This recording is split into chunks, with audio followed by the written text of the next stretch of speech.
Corps.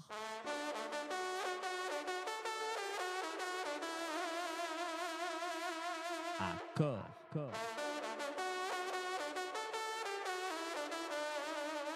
Corps à corps. Et pour notre corps à corps, on retrouve Guillaume Bernard, bonjour. Merci d'être avec nous ce matin. On va récupérer votre son. Je rappelle, vous êtes historien du droit, politologue, maître de conférences, auteur de La guerre à droite aura bien lieu. On en parlait déjà hier aux éditions des Clés de Brouwer. Et encore De colère fracassée dans l'ignorance aux éditions L'Homme Nouveau. Nous attendons d'une minute à l'autre Jean-Frédéric Poisson. Je disais que nous allons poser cette question. Où sont passés les souverainistes ? Je parlais du score des élections européennes, mais on peut aussi parler de ce Zoom, puisque où est passé Jean-Frédéric Poisson? Nous avons du mal à le retrouver. Je le présente tout de même, philosophe, président de Via la Voix du Peuple et candidat donc sur la liste L'Europe ça suffit de Florian Philippot. On va faire le bilan avec tous les deux d'abord de ce score des souverainistes et ce qui a pu éventuellement faire peur, mais on va aussi surtout parler de l'actualité, des alliances qui sont en train de se faire ou se défaire, on ne sait pas, c'est beaucoup de couloirs en ce moment, et pour ça je vais vous résumer à partir de 3 extraits ce qui s'est passé hier. Il y a eu l'appel solennel de Jean-Frédéric Poisson concomitant avec celui de Florian Philippot. Je vous propose de l'écouter. Nous serons malgré tout au rendez-vous et nous appelons dès ce soir l'ensemble des souverainistes, c'est-à-dire DLF, le Debout la France, le mouvement de Nicolas Dupont-Aignan, République souveraine de Georges Kuzmanovic, François Asselineau et l'Union pour la République, et tous les autres mouvements souverainistes à rejoindre et à constituer avec nous une alliance qui permettra de constituer une véritable opposition à l'occasion de cette élection législative, sans laquelle nous irons immanquablement vers la guerre, vers davantage de pauvreté et vers l'aliénation de notre pays. C'est maintenant que doit se décider cette alliance. Voilà, donc une alliance, un bloc souverainiste, Nicolas Dupont-Aignan, François Asselineau, Georges Kuzmanovic, le Cercle Aristote, les Patriotes, Via la Voix du Peuple. Voilà l'appel que lance Jean-Frédéric Poisson. Donc finalement, une union des souverainistes qu'il n'avait pas réussi à faire pendant les européennes. On continue dans notre lancée. On écoute, hier, il y avait une réunion donc de la tête de liste Reconquête Marion Maréchal avec le bureau politique du Rassemblement national Jordan Bardella, Marine Le Pen. Voilà ce que dit Marion Maréchal en sortant de ce bureau. Comme vous le savez, j'ai pris le soin à l'occasion de ces élections européennes de faire la distinction entre les adversaires et les concurrents, et je n'ai pas concentré mon énergie évidemment à combattre le Rassemblement national, qui n'était bien sûr pour moi pas dans cette élection mon adversaire prioritaire. Donc je prends acte de ce cadre. Maintenant il est temps d'aller en discuter avec Éric Zemmour, puisqu'il y a maintenant un choix qui s'offre à moi, celui de trouver les moyens de faire intégrer les idées de reconquête à ce rassemblement dans le cadre des conditions posées par le Rassemblement national, ou alors se contenter de laisser Reconquête partir seule dans ces élections législatives. Bon, évidemment, moi j'ai le souhait ardent que nous puissions trouver le moyen de nous rassembler et donc de faire participer ces idées de reconquête à ce rassemblement, et j'en discuterai donc avec Éric Zemmour pour qu'une décision soit ensuite prise et que nous puissions donc revenir vers Jordan Bardella et Marine Le Pen afin d'en établir le détail et les modalités. Voilà, donc on entend Marion Maréchal qui annonce cette possible alliance avec le Rassemblement national. Elle ouvre ensuite la porte à une alliance également avec Nicolas Dupont-Aignan, Debout la France, qu'on a déjà entendu dans l'Union des souverainistes. Et pour finir, Jordan Bardella, lui aussi, fait ses annonces, toujours à la sortie de ce bureau. On l'écoute. Nous avons discuté et aurons sans doute l'occasion de rediscuter à nouveau avec elle, comme avec d'autres personnalités de mouvements politiques dans le cadre de cette union nationale que j'appelle de mes voeux face à Emmanuel Macron, et sur un projet de redressement clair que nous présenterons aux Français dans les prochains jours, et avec l'ambition de conquérir le pouvoir, en tout cas à Matignon, dans le cadre d'une cohabitation. Qu'est-ce qui a été acté avec Marion Maréchal ? Alors rien n'a été acté. Pour l'instant, ce sont des discussions. J'ai eu également un certain nombre de discussions avec des cadres des Républicains, à qui je souhaite aussi tendre la main, parce que je crois que il est peut-être difficile de gagner seul et que nous avons besoin aussi de faire ce rassemblement. Les Français nous ont mandatés hier pour bâtir l'alternance. Alors il est clair que dans le cadre d'une cohabitation, les leviers ne sont pas ceux qui nous seraient permis dans le cadre d'une élection présidentielle. On l'a compris, en tout cas des cadres des LR, des LF, on l'a dit, le Reconquête et RN pourraient marcher tous dans un même bateau, ou en tout cas certains éléments de ces différents partis. Alors on en parlait, Guillaume Bernard, hier, mais les lignes commencent à être un petit peu plus précises aujourd'hui. Vous nous disiez, il y a une différence entre union des droites et unité des droites. Ici, vous proposiez qu'on récupère finalement les éléments qui allaient dans le même sens des différents partis pour sortir un peu des effets de boutique. Et faire quelque chose ensemble. Est-ce que c'est dans cette ligne-là que cette alliance est en train de se tracer ou pas du tout? Bah, il ne me semble pas que ce soit ce qui se prépare. J'ai plutôt le sentiment que, on est dans le cadre d'une, volonté de la part du Rassemblement national d'élargir son spectre politique, mais à la condition que, un certain nombre de candidats, aux élections législatives, sortants ou nouveaux candidats, passent sous ces fourches codines. Je pense que c'est toujours la logique partisane qui est à l'œuvre et non pas une logique programmatique et doctrinale. Je pense que ce n'est pas sur la base, je dirais, d'un véritable programme commun, mais sur la base d'intérêts partisans, que ces différents ralliements au Rassemblement national sont susceptibles de se mettre en place. Voilà. Moi, Oui. je maintiens ce que je vous ai dit hier. À mon avis, il n'y aura pas d'alliance, il n'y aura que des ralliements. Mais si, par exemple, Je vous voyez, n'entends certains pas. Allez, allez. pardon, quand Jordan Bardella dit, nous peut-être certains cadres, LR, ça veut dire que dans ce cas-là, ils seraient exfiltrés d'une certaine façon des LR pour aller, potentiellement dans un parti qui leur correspondrait mieux, qui serait le Rassemblement national ou en tout cas, être sous cette, étiquette pour les élections. Donc est-ce que ça ne veut pas dire malgré tout qu'il y a quelques éclaircissements qui vont être faits, au moins dans la boutique LR? Bah, on sait très bien que tous les partis politiques sont, comment dire, des auberges espagnoles, c'est-à-dire que s'y réunissent des personnes qui peuvent avoir des opinions assez divergentes. Donc, si des LR ou des Reconquêtes rallient finalement le Rassemblement national, ils seront sans doute plus honnêtes avec leurs propres électeurs. Mais Mmh. pour autant, ce n'est pas un rassemblement, ce n'est pas comment dire, un programme commun qui est construit, c'est bien le ralliement à une organisation qui leur permettra de gagner une élection. Oui, Et c'est peut-être une clarification qui est souhaitable et qui sera bénéfique aux électeurs.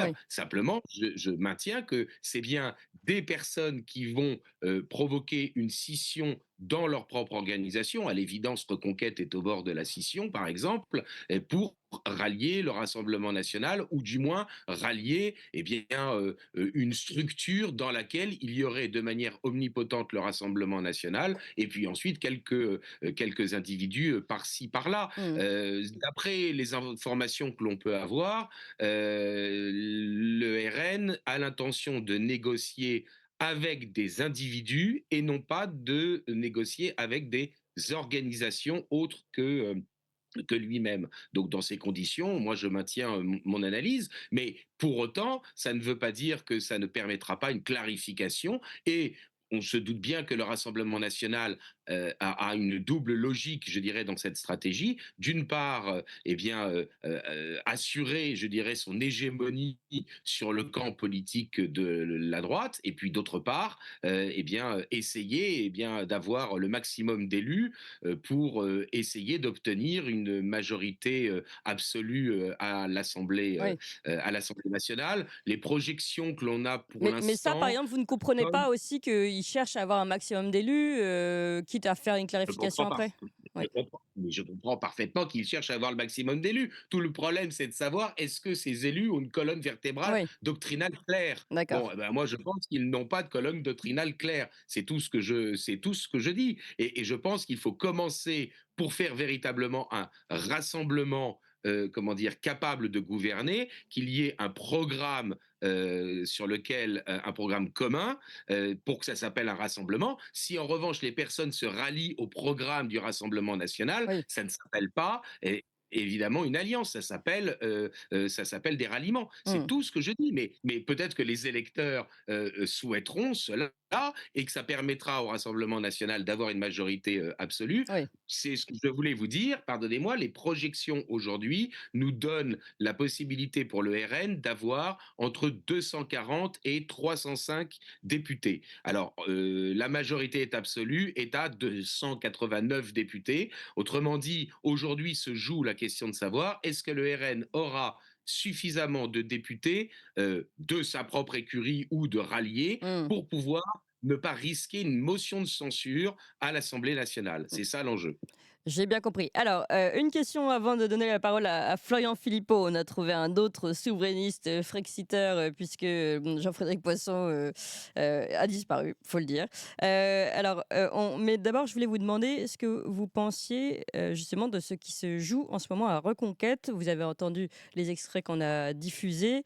Cette, peut-être division déjà dont on avait déjà parlé entre, 2 politiques, celle de Marion Maréchal qui, depuis le début, souhaitait ne pas parler d'ennemis, d'adversaires, mais de concurrents pour parler du Rassemblement national. L'équipe Éric Zemmour, Sarah Knafo qui avait une vision différente des choses. Aujourd'hui, Marion Maréchal qui sort du bureau politique avec le Rassemblement national et qui annonce un peu et donc qui met finalement Éric Zemmour et Sarah Knafo devant le fait accompli en disant voilà, il y a ce choix qui s'offre à moi et donc à vous. Comment vous analysez ce qui se joue en ce moment alors à Reconquête?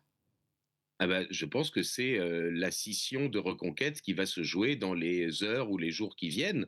Il est évident que Marion Maréchal souhaite, eh bien, avec un certain nombre de ses colistiers ou de ses amis, eh bien, obtenir l'investiture du RN dans un certain nombre de circonscriptions, ou du moins l'absence de candidats RN contre eux dans un certain nombre de circonscriptions, et que Éric Zemmour, lui, avait comme ambition, lorsqu'il a créé Reconquête, de se substituer au RN. Bon, il n'a pas réussi à le faire à la présidentielle, il continue dans cette voie.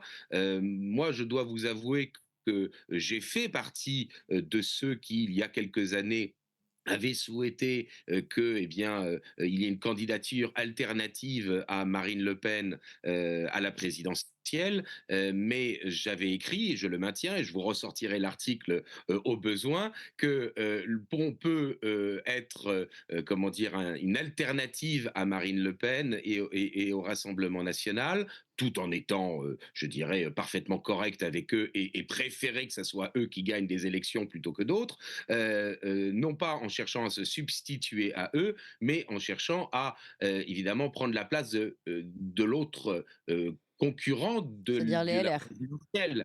C'est-à-dire que Éric Zemmour a fait le calcul de dire pour gagner à la présidentielle, il faut que je prenne la place de Marine Le Pen. Et moi, je maintiens que pour gagner une présidentielle, il faut être en face de Marine Le Pen, tout en n'étant pas nécessairement hostile de manière sectaire à Marine Le Pen. Voilà.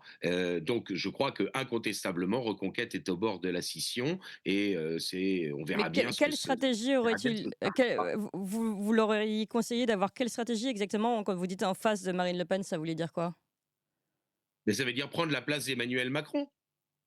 C'est-à-dire effectivement être si vous voulez, une force politique, elle n'existe pas que par elle-même. Elle existe aussi en raison de son positionnement sur le spectre politique. Et une force politique, les forces politiques interagissent les unes par rapport aux autres. Eh bien, je pense que un discours qui reposerait sur l'idée de l'autorité de l'État, la souveraineté de la nation, les libertés économiques ou le principe de subsidiarité, l'identité, la dignité de la personne. Ce discours-là, si vous regardez les enquêtes d'opinion, eh bien, elle rassemble l'écrasante majorité de l'électorat de droite ou la quasi-totalité de l'électorat de droite et, on peut le dire, une majorité de Français. Eh bien, il y a la possibilité, me semble-t-il, d'exister sur le spectre politique et non pas de chercher à se substituer à Marine Le Pen, mais chercher à être présent sur ce spectre politique-là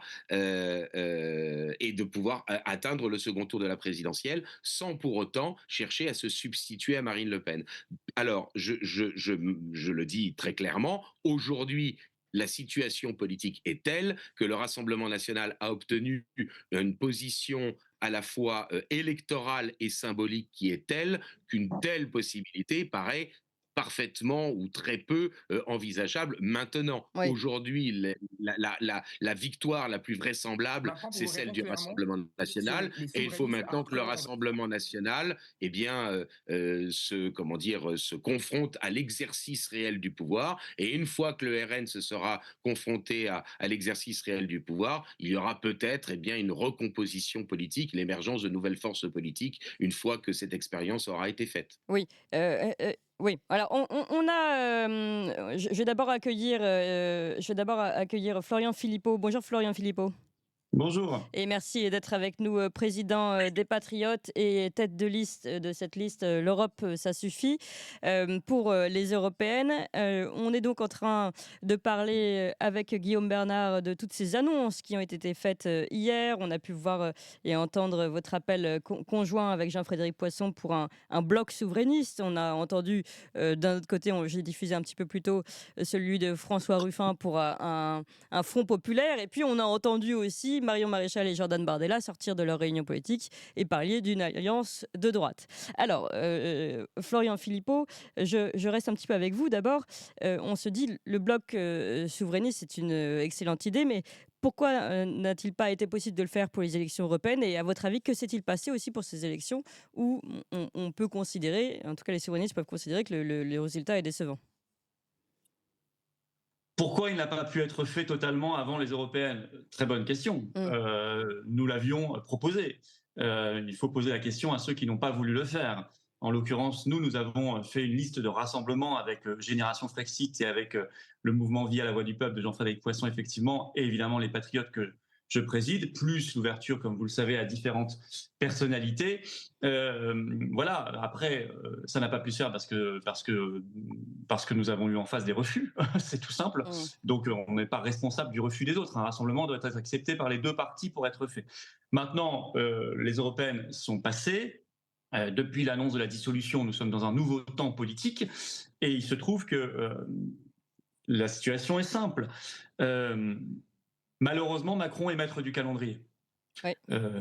Macron a choisi le moment où il a fait cette dissolution, il a choisi de la faire évidemment en plus extrêmement rapidement. Du inédit dans la Ve République, puisque même en 68, le général de Gaulle avait laissé quelques jours de plus de campagne quand il avait fait cette dissolution en plein pendant les événements de 68. Bon. Là, ça va être 15 jours de campagne, entre guillemets, il n'y a même pas de campagne en réalité. Et puis, quelques jours là pour faire les documents électoraux. Enfin, Oui. Vous savez que les imprimeurs réclament les documents maintenant. Mais bien sûr, non, mais je sais. C'est délirant. Les délais Faut se rendre compte. sont impossibles à tenir, oui. C'est impossible à tenir, sauf si vous êtes déjà prêt. Si vous êtes déjà au pouvoir et que vous savez déjà le scénario à l'avance, ou que vous êtes à une énorme machine qui a des dizaines de millions d'euros par an de subventions publiques, bon, bah, Oui. dans ce cas-là, on peut faire les choses à votre place. Mais donc ça, c'est la première chose. Donc c'est dommage que les oppositions, alors qu'elles avaient depuis 2 ans la majorité, n'aient pas imposé leur calendrier à Macron. Mais elles le subissent. Bon. Maintenant, la situation arrive. Que va-t-il se passer? Soit le RN a la majorité absolue et il prend le gouvernement. OK. Dans ce cas, moi je le dis, Macron leur aura laissé le bébé au pire moment. Oui. Il faut constituer le budget 2025. C'est une équation terrible. Il y a les JO 2 semaines plus tard. Oui, qui sont mal partis. Oui, il y a le contexte ukrainien, et n'oublions pas que Macron resterait président de la République et donc chef des armées, et puis largement en charge de la diplomatie et de la politique étrangère, et on sait qu'il s'amuserait, à mon avis, à mettre beaucoup d'huile sur le feu. Il y a possiblement, on le sait, la révolte paysanne qui va reprendre, etc. etc. OK. Le bloc souverainiste, quel est son but aujourd'hui? Pas de prendre le gouvernement, on va être réaliste. On ne va pas gagner une majorité absolue de députés si tant est qu'on a des candidats là aux élections législatives. Mais c'est d'incarner une force, un bloc cohérent dans ses idées qui incarnera l'alternative. Parce que moi, je prédis que s'il y a un gouvernement RN là, ivresse du mois de juin, gueule de bois en septembre. Hein. Parce que ça va aller vite, la dégringolade. Si le RN continue avec son projet aujourd'hui, qui est un projet de maintien dans l'Union européenne, dans l'OTAN, dans Schengen, dans l'euro, qu'est-ce qui va se passer? Je voudrais rester un petit peu sur votre gueule de bois, justement, et parce que oui, les gens vont se rendre compte extrêmement vite que rien ne change et que le RN, face aux très graves défis que je viens d'en citer, mais il y en a d'autres, qu'il va devoir affronter, ne sera pas capable de les gérer parce qu'il n'a pas les outils idéologiques pour pouvoir apporter une vraie rupture Alors, Florian Philippot, nécessaire. je vais Et donc le bloc souverainiste sera la grande alternative à ce moment-là. On va revenir sur le bloc souverainiste, ne vous inquiétez pas, je voulais quand même vous faire réagir, puisque vous parliez de cette gueule de bois, de cette grande alliance, union des droites, vous l'appelez comme vous voulez, qui est en train de s'organiser. RN, Marion Maréchal sort du bureau de Jordan Bardella et Marine Le Pen hier, elle annonce donc une alliance, elle met un peu Éric Zemmour devant un fait accompli aussi, avec derrière Jordan Bardella qui dit qu'il est aussi en train de discuter avec des cadres du LR, donc c'est une grosse union. Qu'est-ce que vous pensez de cette alliance, cette union des droites que peut-être une autre époque vous auriez pu valider, non dans votre... Pas sur ce programme. Non, mais moi, je n'ai jamais été pour une union des droites ou des gauches. Je ne crois pas au clivage gauche-droite. J'ai toujours été pour l'union des souverainistes et des patriotes, mais pas avec le programme qu'ils portent actuellement. Le programme actuel du RN, c'est un programme de maintien dans toutes les structures supranationales. Donc, ce n'est pas un programme de rupture. C'est un programme qui, s'il est appliqué, fera que les Français auront du mal à se rendre compte dans leur vie qu'il y a un changement par rapport à l'ère Macron. C'est tout. Il n'y aura pas de changement fondamental, mais peut-être faut-il que les Français tentent cette affaire pour évacuer cette hypothèse définitivement. Voilà, il aura peut-être fallu qu'ils la tentent avant de se rendre compte que c'était évidemment une imposture. Depuis que le RN veut rester dans l'Union européenne, l'euro, Schengen, l'OTAN, le marché européen d'électricité, l'OMS, ce que vous voulez, que voulez-vous qu'il apporte comme changement réel? Ça va être vraiment à la marge de la virgule. Donc, ce qui se passe, c'est qu'ils essaient d'unir des gens qui sont sur cette ligne-là. C'est assez logique. Reconquête est en train d'exploser, parce que ce n'est pas une alliance du tout avec Reconquête. C'est le retour de Marion Maréchal. Ce qui n'a rien à voir, ce qui était prévu probablement aussi depuis longtemps, d'autant qu'il y a un facteur familial qui rend les choses beaucoup plus aisées, et on est bien au-delà de l'alliance politique. On est sur un caractère plus privé, plus personnel concernant Marion Maréchal. Et donc, je pense que nous verrons bien après l'ouverture à d'autres personnalités LR, etc. Ils font le coup à chaque fois et on ne sait pas si c'est vrai parce qu'à chaque fois ils agitent, ils disent nous sommes en train de discuter avec des personnalités de LR. Et puis la plupart du temps on voit rien derrière. Je ne sais pas s'ils le feront, mais ce serait pas, du point de vue idéologique, ce serait pas impossible parce que le RN s'étant tellement normalisé, il est logique qu'il puisse faire aujourd'hui une alliance avec des LR, y compris quasiment macronisés.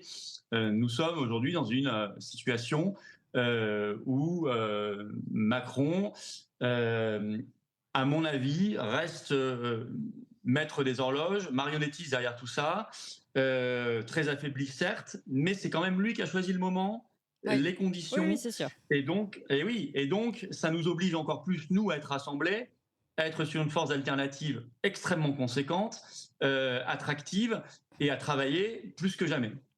Alors, beaucoup de choses encore à dire, donc on va essayer d'être efficace. D'abord, Guillaume Bernard, est-ce que vous voulez réagir aux propos de Florian Philippot?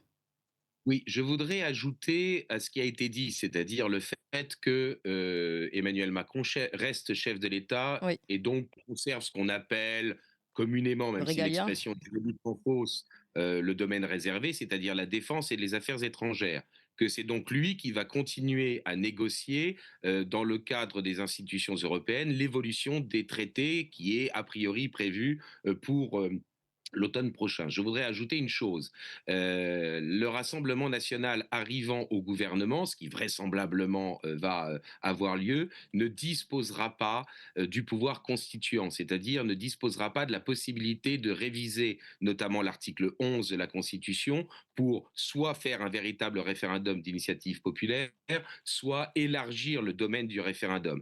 Et puis, il y a également le pouvoir juridictionnel qui lui échappera, c'est-à-dire le fait que le Conseil constitutionnel aura la possibilité de censurer les éventuelles lois qu'il fera passer au Parlement. Donc, je dois dire que Emmanuel Macron, il ne faut jamais sous-estimer un adversaire. Il a été un fin stratège. Il met les Français au pied du mur. Est-ce que vous voulez vraiment du Rassemblement national au gouvernement? Et puis ensuite, il met le Rassemblement national au pied du mur. Est-ce que vous êtes véritablement capable de gouverner? Je crois que c'est important d'avoir ces éléments-là en tête. Gouverner dans les pires des conditions. Exactement. Alors ça ne veut pas dire qu'en revanche, il ne faut pas, si les électeurs le souhaitent, préférer le Rassemblement national à la NUPES, hein. Moi, je crois que la politique, c'est une des forces politiques qui interagissent les unes sur les autres, mais c'est aussi une question de proximité. De qui est-on le plus proche ou de qui est-on le plus éloigné? Bon, le thème que vous m'aviez annoncé de l'émission, c'était la raison pour laquelle les souverainistes n'avaient pas réussi à percer Oui, pour ces élections européennes. Moi, si vous le permettez, bien en sûr. quelques mots, je vois trois raisons. Une raison médiatique, une raison sociologique et une raison doctrinale. Très bien. La raison médiatique, c'est la conspiration du silence. Aucun des partis politiques, des gros partis politiques, n'avait intérêt à mettre sur le tapis, à mettre dans le débat la question des traités européens. Bon, bon, voilà, pour dire les choses rapidement. La deuxième raison, la raison sociologique, et là, pour le coup, peut-être que certains souverainistes sont un peu fautifs quand même là-dedans, c'est d'une certaine manière l'aveuglement, voire peut-être la veulerie de certains électeurs. Si vous voulez, c'est évidemment plus simple d'accepter l'idée que eh bien, les choses vont se résoudre sans faire d'efforts, sans qu'il y ait véritablement à se remettre en cause sa propre responsabilité dans la situation dans laquelle on se trouve. Bon, et donc si on vous dit C'est-à-dire, oui. on va pouvoir régler les problèmes sans remettre en cause la construction européenne telle qu'elle se fait, si on va pouvoir régler les problèmes sans remettre en cause les finances publiques telles qu'elles existent actuellement, Oui. bah évidemment, d'une certaine manière, eh bien la pente est plus simple et donc évidemment les électeurs se En gros, le précipitent. Frexit fait peur, pour simplifier. Pas seulement ça, c'est pas qu'il fait peur, c'est simplement qu'on nous dit qu'on peut régler les problèmes sans le Frexit ou sans une réforme profonde des finances publiques. Parce que Florian Philippot l'a dit, le gros problème auquel va être confronté le RN, c'est la préparation du budget. Or, je n'ai pas de sympathie particulière pour François Fillon, mais rappelez-vous qu'il l'a dit il y a déjà plus d'une dizaine d'années, la France est au bord de la banqueroute et Mmh. il faut que les Français en prennent conscience. Bon, et puis, il y a Troisième raison. une troisième raison, la raison doctrinale. Si vous considérez que la nation est une construction artificielle, bon, est issue d'un contrat social, pourquoi voulez-vous que vous ne considériez pas que l'Europe l'est aussi une Oui, construction oui, oui. artificielle? Donc, dans ces conditions, si on évacue l'idée que la nation est un corps Mmh. social Mmh. inscrit dans un ordre des choses, que l'Europe est une civilisation qui est un corps naturel inscrit dans un ordre des choses, eh bien, évidemment, si vous n'admettez pas cela, vous ne pouvez pas envisager l'idée du Frexit, l'idée de la souveraineté et l'idée, pourquoi pas, d'une construction européenne basée sur le principe de la subsidiarité. Oui. Moi, je dois vous dire que je ne suis pas nécessairement hostile à la construction européenne, mais à condition, naturellement, que s'applique ce qu'on appelle le principe de subsidiarité, c'est-à-dire qu'on ne délègue à l'échelon supérieur que ce que l'on n'est pas capable de faire soi-même. Or, on le sait bien, la construction européenne aujourd'hui fonctionne selon un fédéralisme de type coopératif allemand, c'est-à-dire où c'est en fait le Bund, l'État fédéral, qui décide si les Länder, si les États-nations sont ou non capables eh bien, d'exercer une compétence. Donc, je crois qu'il y a un enjeu doctrinal. Les Français ne sont Ouais. absolument pas conscients et aucun des partis politiques ne les aide à comprendre que l'enjeu est dans la question de la définition des corps sociaux. Est-ce que ce sont des constructions artificielles, par exemple dans l'Europe, on peut faire rentrer la Turquie, ou est-ce que c'est une civilisation, un corps social naturel, de la même C'est ça. manière qu'est la nation? Vous Voilà faites la distinction entre le les droit trois naturel et le raisons. droit légal et finalement, on peut, faire de la vraie politique où on impose des choses, pas besoin de jouer dans leur propre jeu finalement et dans leurs propres, règles et c'est un peu ce que nous disait Guilain Benessa hier, mais même ce qu'expliquait Sarah Knafo à notre micro la dernière fois. À ce sujet, évidemment, Jean-Frédéric Poisson, je vais vous faire, réagir juste après sur ces 3 raisons de l'absence ou enfin de la présence faible des souverainistes, dans ces dernières, élections. Mais avant, je voudrais vous faire écouter justement Guilain Benessa qui était à notre micro hier. Comme ça, vous pourrez réagir à tous ces points en même temps. On écoute Guilain Benessa. Maintenant, pour vous répondre clairement, sur les souverainistes hardcore, on va dire, ou les vrais souverainistes Oui. pur sucre qui, Hard rock. qui, ont, Oui. voilà, qui ont tenté de se faire entendre, je pense évidemment à François Philippot, à Asselineau, à Kuzmanovic et à d'autres. Mmh.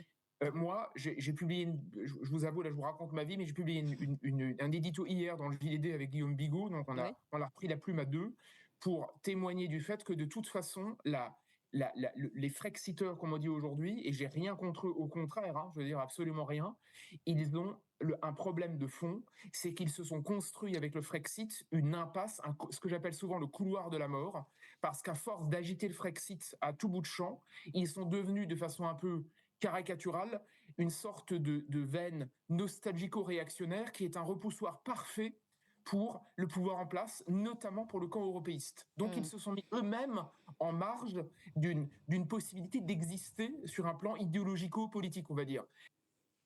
Voilà.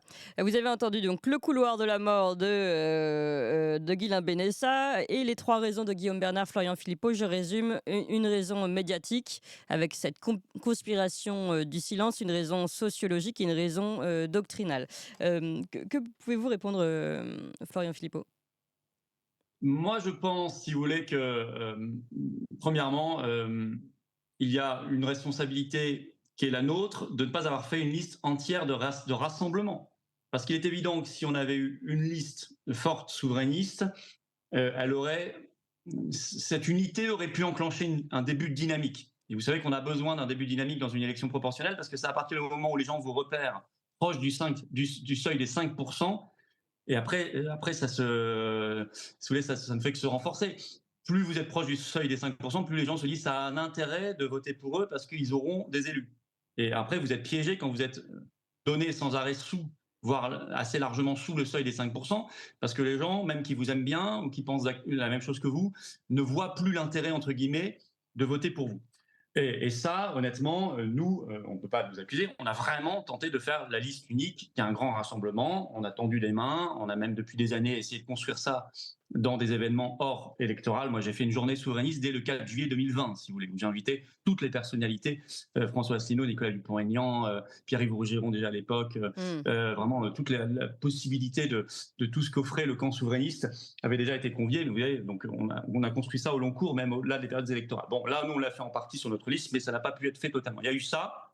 Deuxièmement, après, c'est hors champ, ça ne me concerne pas, mais je veux dire, moi, je n'ai jamais vécu une campagne où les médias étaient aussi focalisés sur quelques listes présélectionnées. Et ça a une influence immense. Quand les gens voient toujours les 7 mêmes têtes de liste, matin, midi et soir, pendant 3 mois à la télévision, à la radio, ça a une influence énorme. Ça a une influence, évidemment, sur les électeurs. Je vais même vous dire, ça a une influence le jour du vote sur les agents qui organisent le scrutin dans les bureaux. Parce que nous, dans beaucoup de bureaux, on a constaté que nos bulletins de vote n'étaient même pas entreposés.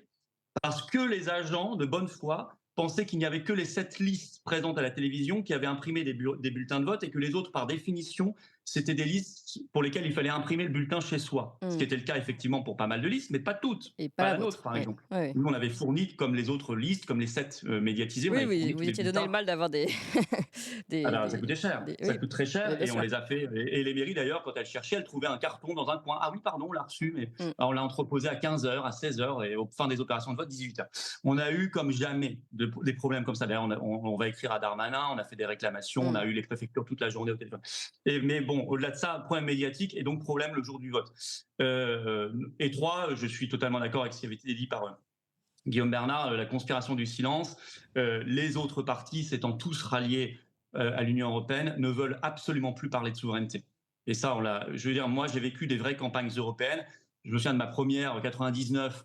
J'avais même pas encore le droit de vote à quelques mois près, mais j'étais du côté de la liste Pasqua-Villiers parce qu'il y avait une espérance souverainiste.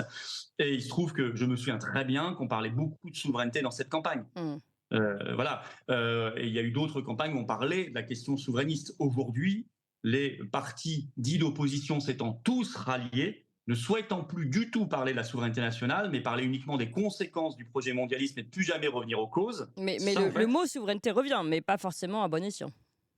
Oui, non, mais maintenant, il est utilisé comme un élément marketing, avec Macron qui vous parle de souveraineté européenne, ce qui est une catastrophe, et avec les autres qui en face se disent souverainistes parce qu'il faut encore faire croire, quoi, parce que le RN s'est rendu compte qu'il y avait encore plus de la moitié de son électorat, voire les 2 tiers, qui est frexiteurs. Donc il ne faut pas non plus totalement les brusquer. Mais c'est tout, c'est que du marketing. Sur le fond, ils ne veulent surtout pas ce débat-là, et nous n'avons pas pu l'avoir. Moi, à aucun moment, contrairement à 2019, où les médias étaient plus ouverts, les débats en 2019 à la télé se faisaient à 12 ou 13 listes. Systématiquement. France 2, BFM, CNews, LCI. Cette fois, ils se sont fait systématiquement à 7 ou 8 listes. Voilà. Bon, Il y a eu ça, une on a réduction. compris la Et donc, conspiration on du n'a pas silence. pu, moi, je n'ai pas pu, j'aurais aimé confronter un moment Oui. Jordan Bardella, Marion Maréchal, ou même Manon Aubry sur son projet social, eux sur leur projet migratoire, par exemple, pour leur dire comment vous allez faire tout ça en restant dans Schengen, dans l'Union européenne et dans l'euro. Ça m'intéresserait beaucoup. Et là, on aurait eu un vrai débat de fond. Mais c'est vrai que ce débat, ils ne pouvaient pas l'avoir entre eux puisqu'ils étaient d'accord entre eux. Oui. Alors, dernière question pour vous, Florian Philippot, et puis le mot de la fin pour Guillaume Bernard. Vous pensez que cette fois-ci, ça marcherait, cette alliance que vous n'avez pas réussi à faire pour les élections européennes? Mais écoutez, je ne sais pas si ça marchera fort ou pas. Je pense qu'on n'a juste pas le choix. C'est tout. Et que de toute façon, ça conditionne aussi notre présence aux élections législatives. C'est-à-dire qu'une élection qui se fait en 15 jours, qui coûte monstrueusement cher, et dans laquelle on doit rendre des bulletins de vote en 3 jours, etc., si nous ne sommes pas un socle fort suffisamment rassemblé dans ce bloc souverainiste, personne ne pourra y aller. C'est impossible. Voilà, premièrement. Et deuxièmement, oui, je crois que ça créerait une dynamique. Je ne dis pas que ça fera 290 députés, c'est pas du tout ce que je dis. Je suis quelqu'un de réaliste et je ne fais pas croire des choses fausses aux gens. Mais je dis que de toute façon, quoi qu'il se passe le 7 juillet, second tour, avec la majorité qui sortira, n'aura pas le logiciel pour redresser la France et pour affronter les crises terribles qui arrivent et sur lesquelles Macron va jouer. Macron est un apprenti sorcier. C'est un manipulateur. Mais vous allez réussir en si peu de temps à, vous réussir à organiser cette alliance, et deux, avoir les non, mais le bloc souverainiste, je ne dis pas qu'on va le faire dans la semaine. Si nos partenaires DLF, UPR et les 3 personnes à qui on s'est, enfin les 3 mouvements à qui on s'est adressé, les Républiques souveraines, nous disent qu'elles ne veulent pas, eh ben on le fera pas. On le fera pas là. Mais de toute façon, à un moment ou à un autre, quand je disais ivresse de juin, gueule de bois de septembre, c'est qu'à un moment ou à un autre, les Français vont se réveiller en disant on s'est encore planté, on n'a pas choisi la bonne opposition puisque le RN n'a rien changé à nos vies. Et vers qui se tourneront-ils à ce moment-là ? Il faut qu'ils puissent se tourner vers une force qui soit suffisamment rassemblée, crédible et très claire sur ses positions pour qu'elle apparaisse comme effectivement crédible, comme alternative. Et donc, nous avons ce devoir d'incarner cette alternative. Affaire à suivre sur cette alternative. Florian Philippot, on a entendu votre appel. Guillaume Bernard, le mot de la fin. Que pensez-vous d'abord de l'appel de Florian Philippot et Jean-Frédéric Poisson ? J'en pense que tout simplement, il ne peut y avoir l'émergence d'une nouvelle force politique que dans la mesure où les personnes se rassemblent en fonction d'un principe de proximité. Donc, dans ces conditions, il me semble qu'il y a des possibilités, évidemment, de convergence avec des personnes qui, a priori, pouvaient apparaître comme n'ayant pas nécessairement le même logiciel. J'ai beaucoup de personnes qui se sont interrogés, enfin j'ai croisé pas mal de personnes qui se sont interrogées sur la raison de l'alliance Poisson-Philippot aux européennes. Et il m'a semblé que une des explications qu'ils avaient données était assez convaincante, qui était de dire, on défend les libertés du point de vue, je dirais, de la construction européenne, liberté des États-nations vis-à-vis de la construction européenne, et liberté des Français vis-à-vis de la puissance étatique, rappelons-nous de l'épisode du Covid et des confinements. Et ça m'est apparu assez naturel qu'ils convergent. Et donc, s'ils ont l'intention de le faire, pour la suite des opérations et la suite des élections, moi je trouve que c'est quelque chose qui est intéressant à suivre. En tout cas, moi, comme analyste et comme force de proposition, je dirais, de conception doctrinale et sociologique, écoutez, je suivrai cette initiative intellectuellement avec intérêt.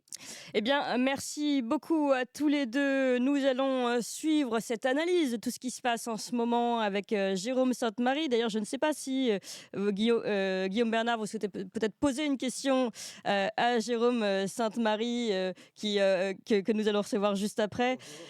Florian Philippot, je crois qu'il nous a déjà quittés. Guillaume Bernard, est-ce que vous souhaitez poser une question et Jérôme Sainte-Marie pourra répondre une fois qu'on aura évidemment annoncé son arrivée?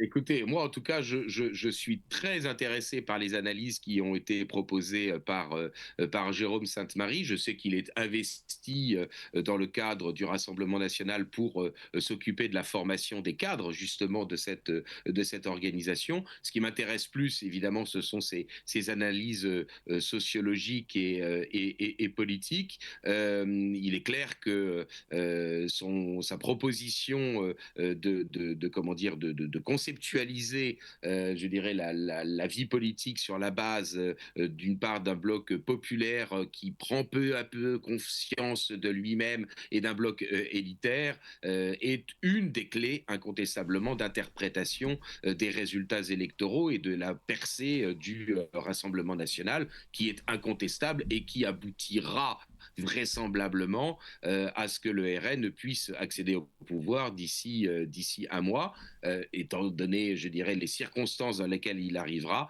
Je le maintiens ici. Ça ne veut pas dire naturellement qu'ils ne doivent pas le faire, parce qu'il doit prendre ses responsabilités, mais ça risque d'être effectivement extrêmement difficile pour lui de mettre en œuvre une politique pleine et entière, eu égard au fait qu'il ne disposera pas de toutes les manettes. Donc, c'était pas vraiment une question, c'était une, c'était une confirmation.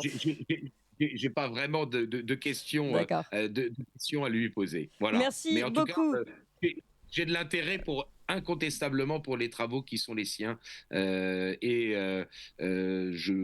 très bien.